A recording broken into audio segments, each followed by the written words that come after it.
Hello వాడు చోటు కొడుకు చోటు మీద ఇంటికాడ మర్చిపోయి వెళ్ళాడు.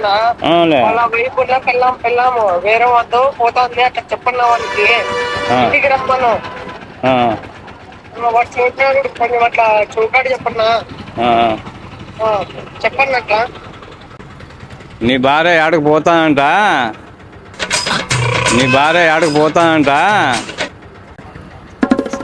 భార్య గుడ్లు గల్లా నీ భార్య ఏడకు పోతానంట చెప్పు అంటున్నాడు అయిప. నువ్వు పోతున్నావా? నువ్వు పోతున్నావా? నేను కాదు స్వామి, నువ్వు పోతున్నావా? నేను కాదు స్వామి. ఏందంట ఏందో పట్టు నువ్వే మాట్లాడన్నా ఏమంటారా? మీ అవ్వ ఎవరితో లేచిపోయిందంట. మీ అవ్వ ఎవరితో లేచిపోయిందంట. ఎవరు నువ్వు పోతున్నావా? దాటికి నేను కాదు, దాటికి నేను కాదు, ఈ అద్దీలో చెప్పినాడు నీకు చెప్పాలి. ఏంది చెప్పినాడు? అంత ఏంది చెప్పినాడు?